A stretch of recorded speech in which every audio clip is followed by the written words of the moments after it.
We all heard the phrase to live with an open heart, but do we really understand what does it mean? Does it mean to say I love you to everyone? Or does it mean to go around the parks hugging trees? It probably means something else, right? In today's video, we're going to explore what is an open heart, why and how it closes in the first place, why is it important to open it back up, and of course, how to do it. For that, we need to understand really well what is the emotional body, so we will dive into that too. Are you ready?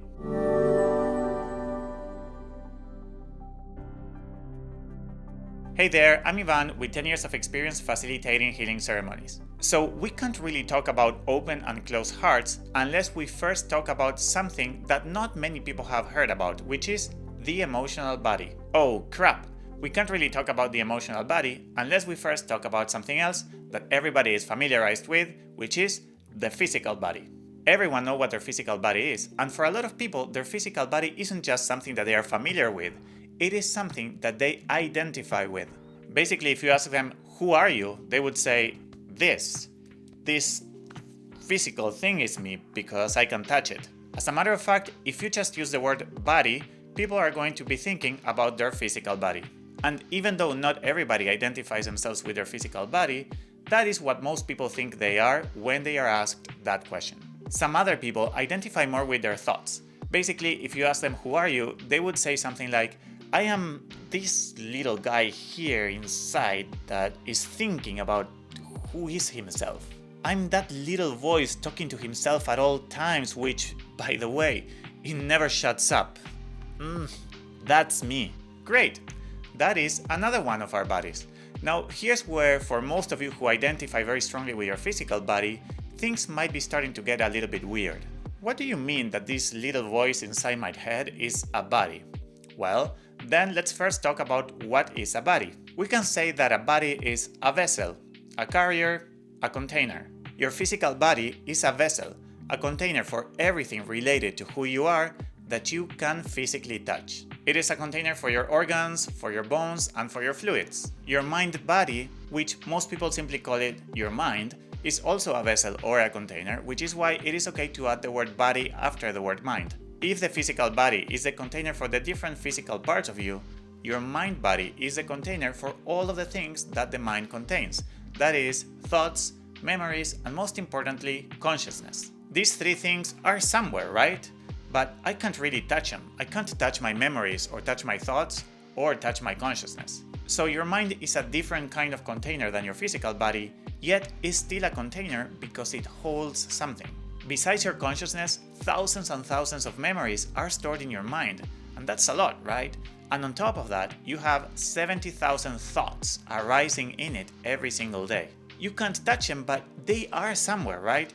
If they are somewhere, something must be holding them. Well, that something is your mind body, or the vessel that holds everything that's happening in your mind. So as we always do in this channel, why don't we bring some skepticism to everything that I'm saying? Some of you might be thinking, well, that is not really happening in my mind. It is physically happening in my brain. So let's say to that of course you wouldn't have a mind if you wouldn't have a physical brain. But those two things are not exactly the same. The brain is part of your physical body that holds your neurons and is partially made out of them. Yet, your neurons are not the ones that are storing those memories or having those thoughts. Your neurons are just some random physical cells and they are not your mind. So, what makes the mind possible? When those neurons connect with each other through electrical impulses. Those connections generate thoughts, and your memories are stored in the form of neural pathways. So your mind body, or the vessel, is not in the neurons, but in the connections between them. Isn't that fascinating? You can't see or touch the mind body, but those neural connections create a vessel that holds your thoughts and memories. So, we said that the majority of the people identify themselves with their physical body. Then we said that some others identify more with their mind body. Remember that identification responds to the question, who am I? And last, there are some people, not that many, but there are some out there, that identify mostly with their emotions. If you were to ask them, who are you? They would say something like, I am all these feelings, I am this joy, I am this sadness. Your emotional body is then the part of you that holds and carries your emotions. Now, What makes it different to the other two bodies that we already mentioned?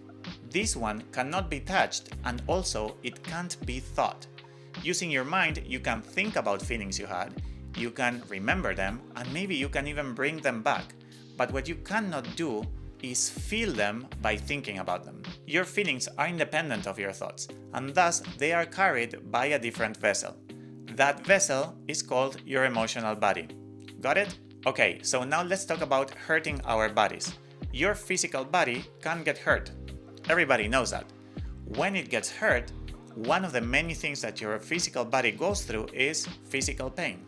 Your mind body can get hurt too, and a hurt mind will have a stream of thoughts that are in line with how hurt that mind is, like the vast array of possible negative thinking out there, or many other psychological issues, like bipolarity, schizophrenia, psychosis, or delusion. Just like our physical body goes through pain when it gets hurt, our minds go through psychological pain when they get hurt. And so, of course, we land in the conclusion that our emotional body can get hurt too. I am putting a lot of emphasis in the emotional body because it is the damage produced here where most of our diseases arise from. From problems with our personality, to anxiety and depression, to a lot of psychological issues that are happening in our minds, and even the illnesses that happen in our bodies. Yes, you heard me right. Emotional pain many times materialize in the actual physical body. Does this sound too unfamiliar? Here's an example. You go through really strong heartbreak, and that creates really awful thoughts ranging from revenge to maybe even suicide. Now, those thoughts create stress, raising your cortisol levels in your physical body. And high cortisol levels create rapid weight gain, high blood pressure, osteoporosis, muscle weakness, lower immune system, high blood sugar, and many other issues. This is a perfect environment for bacteria and viruses to thrive, and it is also a perfect environment for your organs to have to work harder or get fatigued or even fail, which is a huge chain reaction that started with emotional pain. So this was a great example of how deeply connected all of our bodies are. An issue that started in the emotional body then became a disease in the mind body, and that had a lot of consequences for our physical body. And that was just one example, but I have seen thousands, literally thousands, of people doing healing work in ceremony, and after certain emotions were released, some chronic disease in their bodies would go away. I have seen people come back from diabetes where their pancreas started working again. I have seen people's cancer retrieve. I have seen lifelong Crohn's disease improved by a percentage where doctors just couldn't understand what happened or how it could have been possible. And I have seen those things with my own eyes. Nobody told me about them. So we need to stop deluding ourselves in believing that our body, our mind, and our emotions are separate and unrelated. They are deeply connected, and they affect each other much more than what Western medicine or psychology give it credit for. The issue with the Western approach to medicine is that it only looks at what is wrong with the physical body, and then it tries to resolve the issues that arise in it as if the source of the problem would only be in the physical body. Now, of course, there are many diseases that happen in our bodies where that is the case. But the problem here is that every issue is approached in that way. And by the way, I am not one of those guys who talks trash about Western medicine. I'm all for it, and I owe a lot of my physical health to it. But we must mention where it fails, or else, for many diseases, we're going to continue looking in the wrong place. I'm also not saying that all of our diseases come from emotions. Some don't, but so many do, much more than what we give credit for. And when Western medicine fails, what we do is we give people pills or painkillers to manage the symptoms, but not to cure the disease. And we don't look where the cause of the disease is most likely located, which is in the unprocessed and stuck emotions. So first, we need to start by saying that our emotional body has been beaten to the ground almost since day one by all of our emotional needs going unmet. This is most commonly known simply as trauma. I made a detailed video on how your trauma started, which you can check up here or in the description below. In short, each one of us, even if we have been born in a golden crib or with the perfect set of parents, has gone through some sort of emotional trauma. What this means is that our emotional body got hurt, and therefore it is creating in one way or another issues in the other two bodies. Now, let's go back for a minute to the physical body, which, by the way, I keep coming back to because it is the easiest one to relate to, and it helps us understand much better what's going on with our emotional body. So, let's say that you get a little cut in your physical body. You will not need any help for it to heal. It will heal all by itself, and there will be no marks that it ever happened. But if a piano falls over your head, I think that you will most likely need external help. I don't think that your physical body has the capacity to heal that level of damage all by itself, unless you are this guy, of course. Now, the same thing happens with the emotional body. If something really small happens, like somebody flips you off in traffic, it might hurt a little bit, but you will heal from it really fast and no emotional marks will be left at all. But if something really big happens, especially in your formative years like it is your childhood, then you might need external help to assist in its healing. So, we know exactly how the physical body gets hurt, but do we know how the emotional body gets hurt? We can talk about the many examples of the difficult moments that happened to me or to any of you, but that wouldn't really matter because at the end of the day, it boils down to one simple thing that is common to all of our challenging experiences that we all share, and that will help us understand how to heal it. And that is when certain emotions go unprocessed. That's it. It's super simple. Let's say it again. Your emotional body gets hurt when certain emotions go unprocessed. For example, let's say that you're 4 and your parents are always loving to you. You are my little angel, we are so proud of you, I love you so much, you are so cute. It is important to know that you don't know any other way in which they can relate to you. And then one day you do something that angers them and then they ground you for the first time. That was not even within the realm of possibilities. You didn't know something like that could happen or that it even existed. So, in that shocking moment of surprise, all you feel is this. What is that breath? What is that contraction that you're feeling? You are not feeling that in your body, even if you're having physiological reactions to it. What you're feeling is a really strong emotion showing up, like fear or disappointment or hopelessness, and it is so strong and so new that that emotion has literally nowhere to go. And so what it does is this. I'm making a lot of sounds, as you can see, because that is exactly how it feels like when you are too young to even have words for it. Being able to name an emotion also helps understand it, and that helps process it. If you don't have the capacity to identify or name an emotion like most children, then you don't have the capacity to understand it or even understand what is going on with you in that moment. Basically, as children, we can't say, I am feeling some hopelessness right now with a little hint of disappointment and lightly soaked in fear. All we feel is what that basically means is strong emotions showing up and hold it. And now we have to go to our rooms all by ourselves and what just happened? Well, what happened is that an emotion was too intense to be processed in the moment, so it's saved and stored in your emotional body, waiting for the moment when you will have the emotional maturity, emotional intelligence, and the right setting around you for it to finally show up and be processed. So in summary, certain emotions don't get processed because 1, they are too intense, but there is another reason why they might not get processed. Number 2, because they are not being welcomed or received.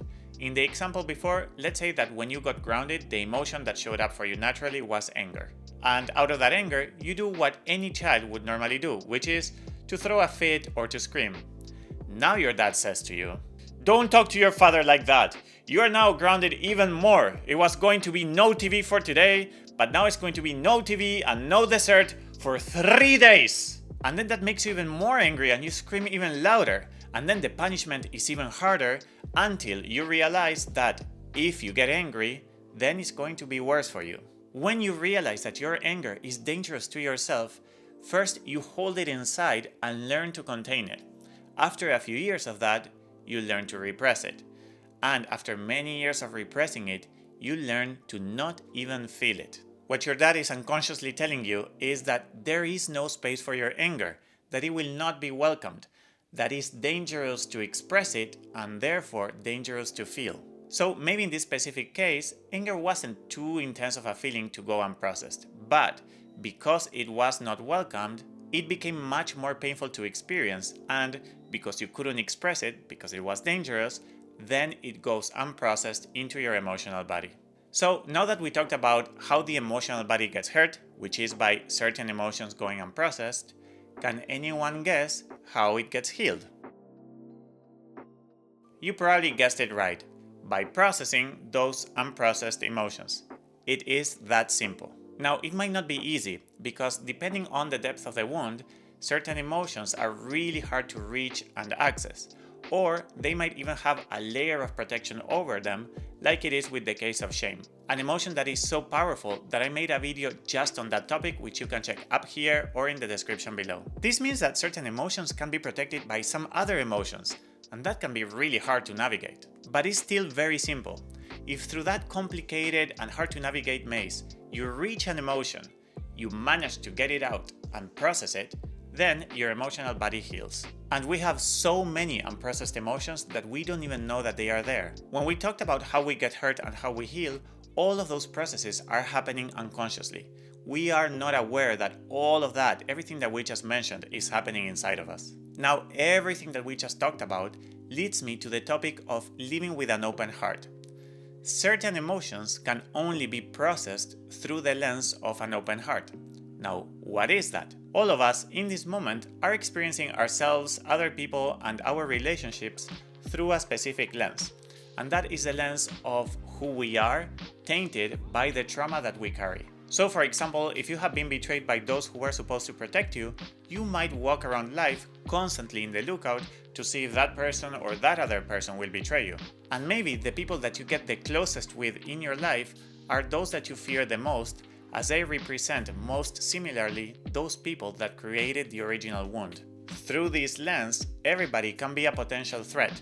This is important because, as we can see, the lens through which we see the world can completely change how we experience others and thus our relationships to them. It can also change how we see ourselves and thus our relationship to ourselves. When your heart opens up, whether that is because you have consumed a heart-opening medicine or through practices like yoga or meditation or breath work, then you start experiencing the world through a completely new lens. Through that lens, many of your old wounds end up healing because all they needed was to be able to hold the specific perspective that comes when you look at the same situation through an open heart. You know how certain diseases require a specific medication to be healed?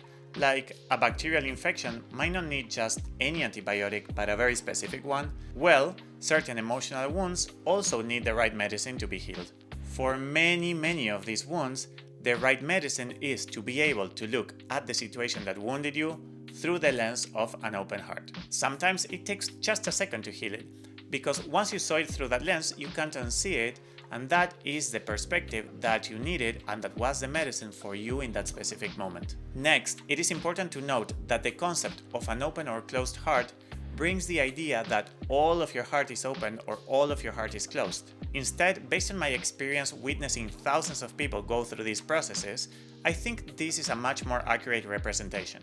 Instead of our hearts being fully open or fully closed, they are divided into many different little doors. Each one of those doors represent a little piece of our heart that could be open or closed. There are some of those doors that are completely locked and some of those parts that are completely open. Now, let's imagine that I am that little kid that got grounded in the example we talked about.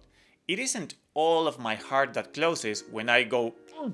It is just a little piece. It is a part of my heart that is directly associated with that specific form of love. This happens so the next time that I'm grounded in a similar way, it will not be as painful as I'm already prepared for it. I have some level of protection. It was extremely painful when I was cracked open, so now it will be a little bit less. Closing our hearts then is not something to frown upon or consider a bad thing.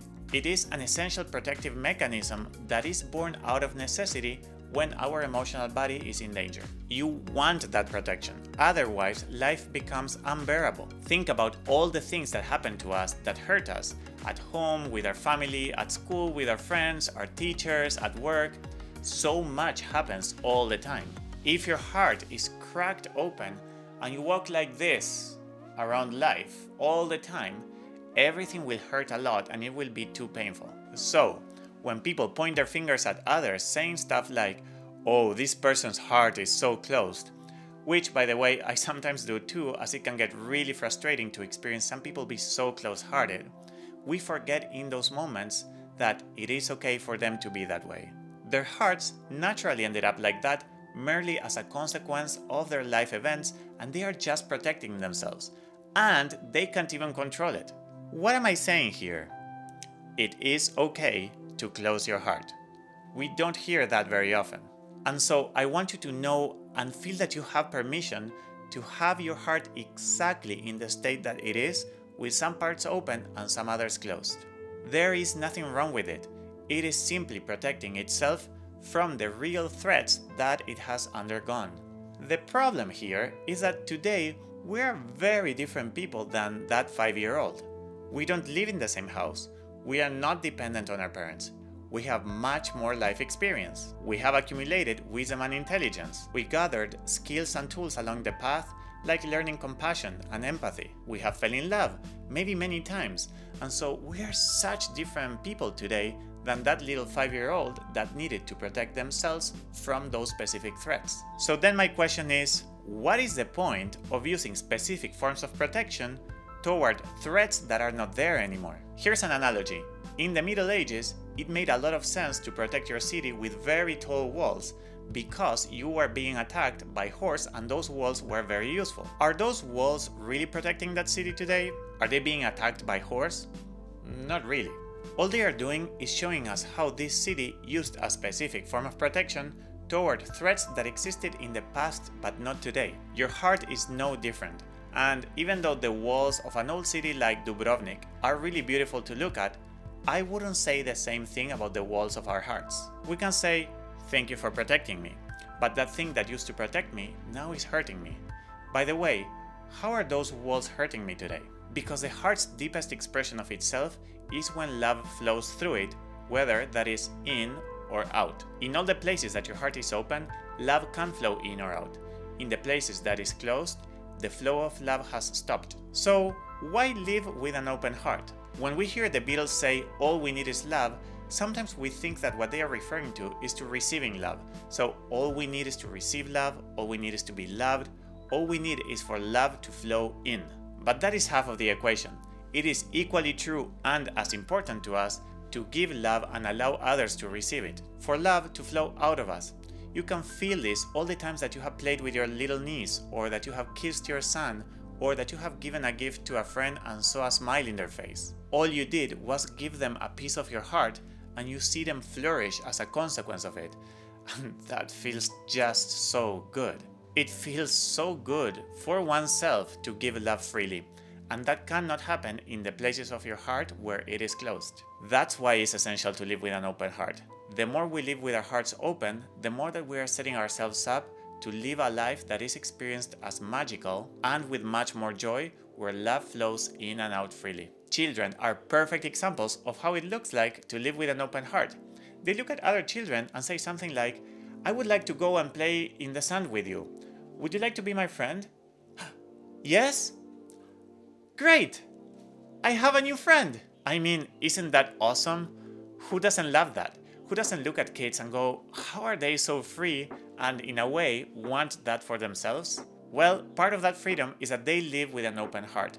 They have not had enough harsh experiences yet to close so many parts of it. Through that open heart, they see magic everywhere. The scratches on the floor, or the lines in the sand, or the shape of the clouds are all excuses to imagine and play. I can say that in situations of really intense open-hearted moments, I get to experience the world very similarly to the way in which children experience it, and I am reminded of what it felt like for me when I was a kid. We have all experienced the world as such at some point, and many of us continue to do so, but for sure less in comparison to when we were children, because we have more parts of our hearts that are closed. Since love flows in and out when our hearts are open, the more that they stay open, the more that we experience life in love. When people consume heart-opening medicines like Wachuma or MDMA, many report that they are in pure bliss or directly in heaven. Can you see the relationship here? What does it truly mean to go to heaven? When people open their hearts, they experience heaven. Isn't then heaven not a place that you go when you die, but right here, right now, when you live with an open heart. I think that we have been getting it all wrong for millennia. Heaven is not a place that you go to when you die if you have lived according to God's laws. But I don't think that is that far from that either, because when you live according to those laws, like caring for your neighbor or being compassionate towards other people's pain, and living through the kindness that we are all capable of, then our hearts stay open, and so we go to heaven. And so it is true that if we do all of those things, then we go to heaven.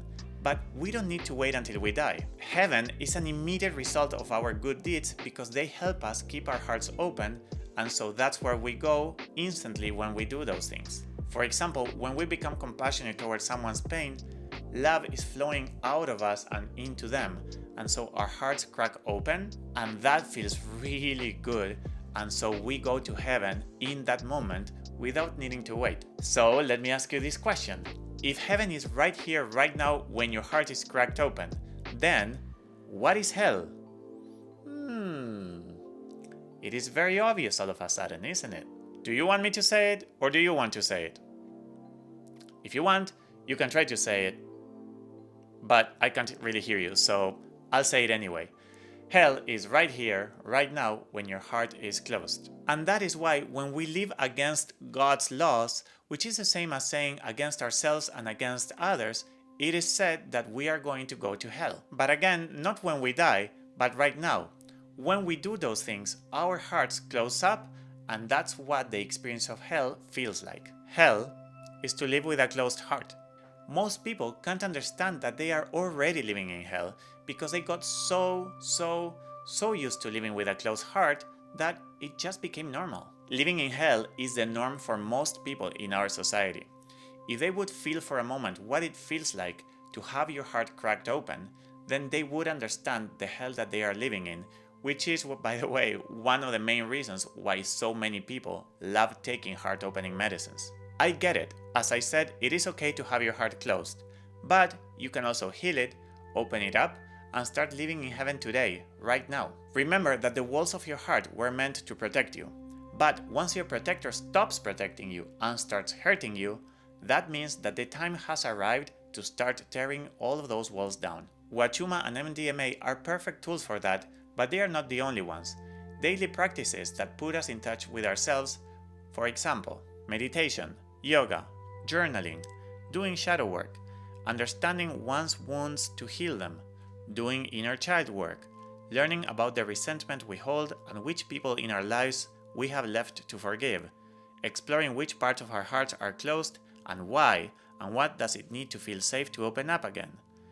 Those are all perfect tools for it. It is important to note that after all of those walls are torn down and you go back to life, you might notice that some of those threats are still there. Some people are still going to be mean to you, or you notice everybody in the streets being sad and unhappy, or somebody you love is doing something very harmful. So some of those walls will have to come back up because life has not become threatless. But many of the walls that you tore down will not come back up, just the ones that are needed for today's protection.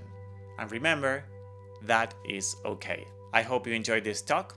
I hope you learned something new and that it inspired you to learn more about your emotional body and how to live with an open heart. A summary of this video has been made and put together in a beautiful PDF so that you can refresh your memory of the contents presented today anytime that you want. If you would like to get it, the link is in the description below. If you want to support the channel, you can like the video if you did, and subscribe if you do not want to miss the content that I put out.